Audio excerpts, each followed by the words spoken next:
When we talk about deep learning, especially in computer vision, it almost always starts with a CNN, a convolutional neural network, identifying a cat in a photo. And yeah, that was a huge deal. But here's the thing. Treating a CNN as just an image labeler is kind of like using a supercomputer to run a calculator.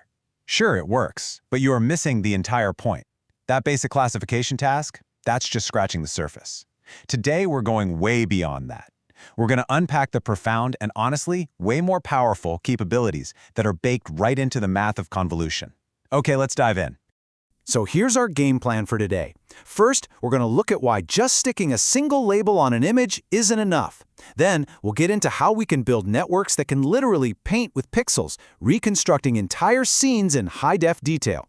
After that, we'll see how convolutions are this universal tool that can work on all sorts of wild stuff, from audio to video. Now, all that power isn't free, so we'll cover the clever tricks that make these models actually run fast, and to wrap it up, we'll peek at some advanced applications to see where this whole field is heading. All right, first things first, let's set up the core problem. A standard classification network is, and this might sound a little dramatic, an instrument of information destruction. But it's true. It is designed from the ground up to take this big, beautiful, information-rich image and just throw away details, step by step, until only one single idea is left. And that's its strength, for sure, but it's also its biggest weakness. This slide shows it perfectly. Think of it like a funnel. You pour this huge image in at the top. Let's say it's 1024 by 1024 pixels with 3 color channels. That's over 3 million data points. The network's layers, the convolutions, and especially the pooling layers, just aggressively shrink this thing down. They find edges, then textures, then parts of objects. But with every single step, the where information gets fuzzier and fuzzier. And by the time you get to the end, all that rich spatial data is squished into this tiny little vector that just says, with, say, 98% probability, car. The network knows what it's seeing, but it has completely forgotten where in those 3 million pixels the car actually is. And this, right here, is where simple classification just completely falls apart in the real world. I mean, think about the applications that really matter. A self-driving car has to know the exact pixel boundaries of a person crossing the street, or where the lane lines are. A medical AI can't just tell a doctor, yep, there's a tumor in this MRI. No way. It has to outline the precise 3D boundary for the surgeon. This job of figuring out the class of every single pixel in an image is called semantic segmentation, and it needs a totally different mindset. So the solution is to just ask for more from our model. We need to switch from a simple classification output to what we call a structured output. Instead of one label, the model has to produce this big, organized object, a tensor, that has the same shape as the input. For an image, that means an output tensor of the same height and width, where every single pixel location tells you the class for that spot. We're not asking for one answer anymore, we're asking for millions of answers, all arranged in a perfect map of the scene. Okay, so the goal is clear. We want a pixel-perfect map. But how in the world do we build a network that can actually do that?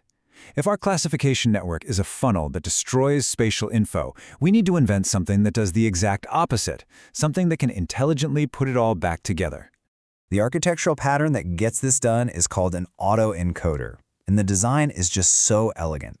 The first half, the encoder, is that funnel we already know and love. It takes the image, chews on it, and compresses it down to this small, abstract summary of what's in the scene. Then, the second half, the decoder, takes that compressed little summary and starts the reconstruction process. Its job is to reverse the funnel, to take that abstract idea and skillfully paint the detailed, high-resolution map we actually want. So here's how it works, broken down. Step 1. The encoder, which is basically a standard CNN, does its thing and creates that compact feature map. Step 2 is where the magic happens. The decoder uses a special layer called a transposed convolution. Now, this isn't just making the pixels bigger, okay? It is a learned upsampling. It's an operation that intelligently projects those low-res features into a high-resolution space. And after a few of these layers, Step 3 gives us our final prize, a full-resolution map where every pixel has its own label. Now, what's really important to get here is the difference in how they're wired up. A standard convolution is a many-to-one deal. A whole patch of input pixels gets combined to make a single output value. A transposed convolution is the reverse. It's one-to-many. A single input value contributes to a whole patch of output pixels. It basically learns how to paint a feature onto a bigger canvas. Now, a super common mistake is to call this a deconvolution. And while it feels intuitive, it's actually not mathematically correct. The proper term is transpose convolution, because the math it performs can be represented by the transpose of the matrix used in a regular convolution. Okay, here's a pro tip for you. It's a subtle detail, but it's the kind of thing that really makes a difference. So in any convolutional layer, you add a bias term.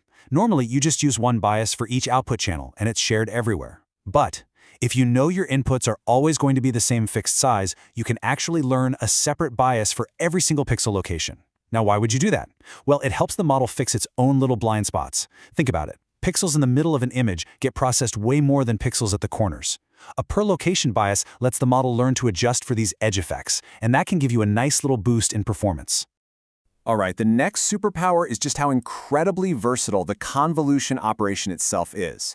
We've been talking about 2D images this whole time, but the basic idea of a little filter sliding around looking for local patterns, that works in any dimension. And this lets us use the same core ideas for a huge range of data that goes way beyond just pictures.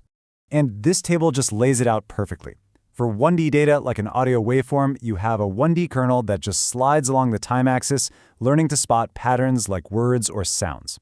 We're all used to 2D convolutions for images, but it gets really cool with 3D data.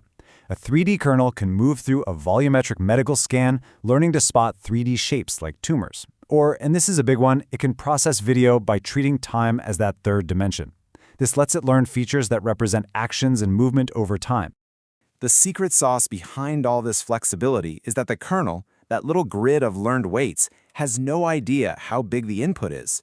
A 3x3 kernel doesn't care if it's sliding over a tiny thumbnail or a massive 4K image. It just does its local math at every spot it can. This means you can have a single trained network, often called a fully convolutional network, and apply it to inputs of any size. That is a huge practical advantage over older models that made you crop or stretch your data to a fixed size.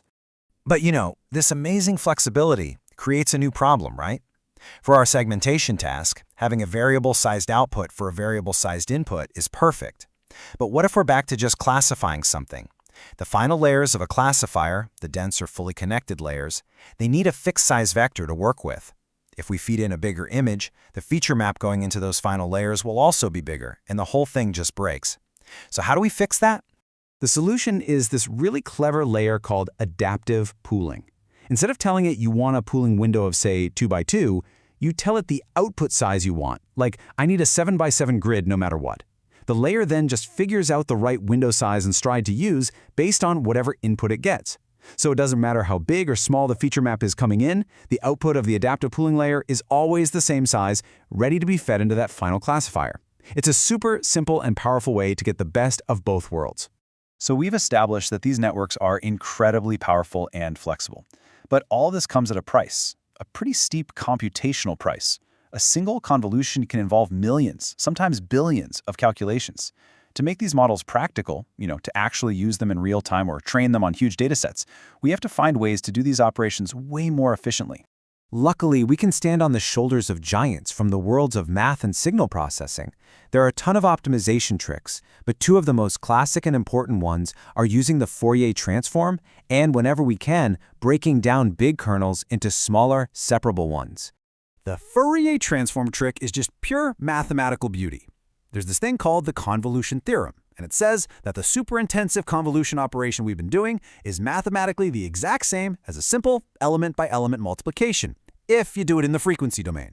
So the process is, take your input and kernel, use a fast Fourier transform, or FFT, to switch them over, do the super cheap multiplication, and then use an inverse FFT to come back. Now, there is a trade-off. The FFTs themselves take time. This method is a huge speed-up for really big kernels, but for the small 3x3 kernels that are common today, direct convolution is usually faster. The second trick is to use what are called separable kernels. It turns out that some 2D kernels, like the famous Gaussian blur, can be broken down into two 1D operations. So for a kernel that's W pixels wide, instead of doing W squared multiplications for every pixel, you can do one pass with a vertical 1D kernel, that's W multiplications, and then a second pass with a horizontal 1D kernel, another W multiplications. The jump from an exponential complexity to a linear one is an absolute game changer for speed. It just dramatically cuts down the number of calculations you have to do. Okay, to wrap things up, let's look at a more advanced idea that builds on everything we've talked about. In a lot of really complex scenes, a single pass through one of these networks might give you a pretty good result, but maybe it's not perfect. The edges might be a little fuzzy, or there might be small errors. So how can we improve on that first guess? This brings us to the idea of recurrent convolutional networks. The whole concept is iterative refinement. The model makes a first guess at the segmentation map. Then, in the next step, it takes that prediction and feeds it back into itself as an extra input, right alongside the original image. It literally gets to see its own first draft and is asked, okay, now make it better. By reusing the same network over and over, the model learns a general process for fixing its own mistakes, which leads to way more accurate and crisp outputs. It's a lot like a human artist making a rough sketch and then going back to refine the details. So, let's do a quick recap of the most important takeaways from today. First, we've gone way beyond simple classification to the much more powerful world of structured outputs, like creating these detailed pixel maps. Second, we learned the key to doing this is the encoder-decoder design, which uses transpose convolutions to rebuild all that spatial detail. Third, we saw just how flexible the convolution operation is. It's a general-purpose tool that works on 1D, 2D, and 3D data of any size. And finally, we saw that all this power needs to be efficient, and we get there with clever algorithms like FFTs and separable kernels. And that brings us to our final thought for the day. When you put all these techniques together, especially 3D convolutions on video streams of any length, you unlock the ability to do some seriously deep analysis of video in real time. We're not just talking about spotting objects in each frame anymore. We're talking about understanding motion, action, and context over time. This could change everything from automated sports commentary that actually understands the plays as they happen, to security systems that can spot complex, suspicious behaviors instead of just single events. So, to get you prepped for your next technical interview or just to get you thinking, I'll leave you with 5 questions. 1. Explain the difference between a standard and a transpose convolution, and what's a common visual artifact you might see from the latter. 2.